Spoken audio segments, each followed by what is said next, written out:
Hinahanap ko muna si Jeje kung nandiyan siya sa bahay nila. So wala siya, kaya pupuntahan natin siya doon sa playground. Nandoon siya kasama ang kanyang apo. Ayan, nandito tayo ngayon sa playground. Siyempre, nabutan ko ang kilala si Jeje Susano. Kasi may gusto ako sa kanyang tanungin.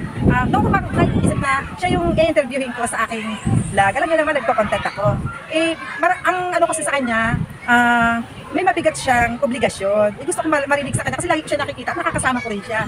Kasi nga, bilang isang, wala kasi ulila na nga sila, walang isang tatay, nanay, pero mga bata pa rin sila. Ngayon, tatanungin ko sa kanya kung mahirap ba maging isang tumatayong magulang sa kanilang magkakapatid.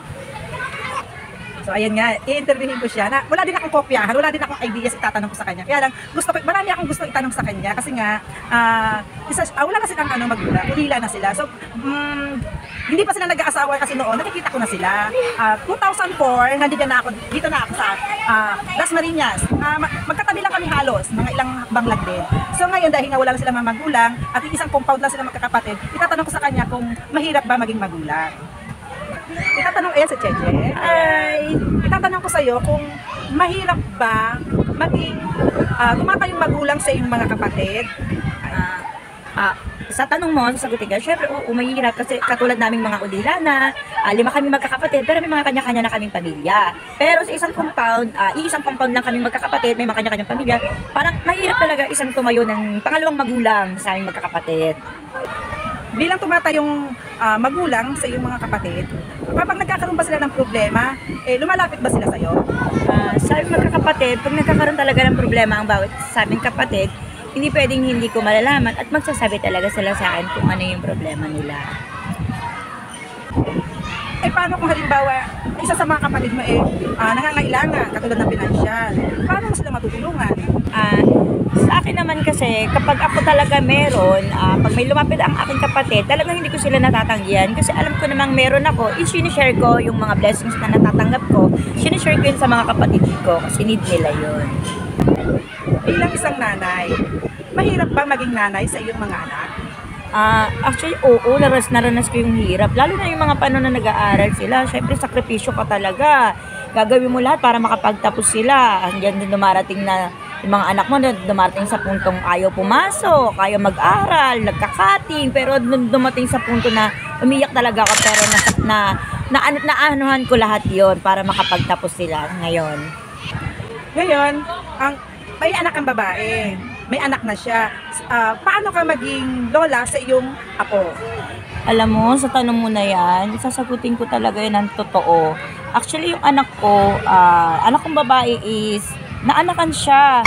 Ngayon bilang isang lola, syempre lahat ginagawa ko para dun sa apo ko. Kasi winish ko rin naman yan na magkaroon na ako ng apo. Kasi syempre nasa edad na ako. Lahat binibigay ko yung pagmamahal, pangangailangan. Ganun din syempre yung mama niya kahit walang tatay yung apo ko. Well, nakikita ko sa'yo, hindi lang isang anak ang nakikita ko sa bahay mo. Parang ang dami mong anak. Ano mo sila doon? At paano mo nahawakan ang mga bata na yon? Wala ka namang trabaho na malaki ang income.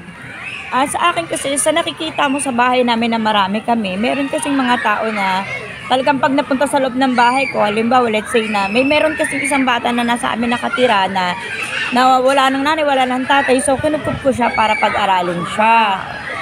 Syempre, yun lang naman din yung maitutulong ko sa kanya, kahit anong may makain man o wala, tanggap din naman niya basta makapagtapos siya. Bilang isang partner ng aking asawa, marami kami, may mga bagay na pinag-uusapan kami na sabi naman niya sa akin, kahit isang tricycle driver siya, na kung ano yung meron, pagkasyahin, kung meron, kainin, kung wala, okay lang. Tapos ang itutulong ko naman sa kanya is, yung kung ano yung mga pwede kong pagkakitaan na maayos at para makatulong sa kanya at para ma-provide namin yung pang-araw-araw namin para hindi siya masyadong nahihirapan. Siyempre, ngayon, ang tanong ko sa iyo ulit, kung kayong magkakapatid, magkakasama sa isang compound, kayo ba ay nagkakasundo? Actually, may mga bagay minsan na hindi na pagkakasunduan, pero dumarating sa puntong bilang isang ako na tumatayo na bilang isang pangalawang magulang. Pag nagkakaroon ng problema ang bawat magkakapatid kami, nagkakagulo-gulo na sila, tumatayo ako sa gitna niyan, inaayos ko yan, paliwanagan ng bawat isa, para nagkakaroon ng unawaan at respetuhan at hindi nawawala yung respeto namin sa bawat isa kahit na mahihirap ang buhay. nasagot mo na yung tanong ko. So, bilang sa isang kaibigan, at paano ka makipagkaibigan sa isang tao? Ako, sa pakipagkaibigan, ako kasi napaka-komedyante ng tao. Wala, hindi ko naman kinukuha yung loob nila sa akin. Akin lang, pagkat wala nila ako, okay lang, pagkat wala rin, hindi. Pero alam ko sa pagiging kaibigan, napakarami kong kaibigan. Napakasayain kong tao. Ayan, alam nila, Lalabs yan. Si Lalabs, hindi mo kami mapapadaan, paano ba sa malayo, ay, Lalabs, ganun. Kasi ganun ako makapag-game, napaka-friendly kong tao. Kasi Jeje.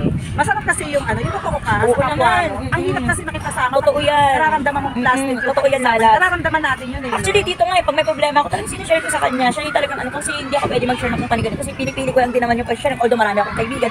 Dahil hindi naman lahat ng kaibigan mo ay nandyan. Pero ito naman kasi malapit lang to sa akin. Kaya ito dito ako talaga bumabak. May isa pa kaming kaibigan, sa Ate Dolor. Takbuhan talaga din namin to kasi tawag namin dito Lalabs. Lalabs in time madiskarte yan. Ayan. Diba? So, siya, sabi ko nga, gagawa ko ng content. Hindi naman siya perfect na ano. Kaya lang, gusto ko rin siyempre na siya yung ma-interview ko. Tsaka alam nyo ba, yan din naman ang pinakihintay ko. Minsan nga, nasi-share na ako mag-interview doon. Kasi lagi siguro lagi nakapactor niya. Sayo-sayo sila. Ako marunong naman ako sumayaw. Magaling kaya ako. So, yun, mga kainday. Siya sa Cheche Susana. Salamat sa papunta ko sa akin. So, Yan talaga pinakihintay ko, interview ko diba? sa'yo. Ayan, ipapasok ko lang sa ating ano. Panoorin mo ang aming share with your family and sino nga ba talaga si Cheche.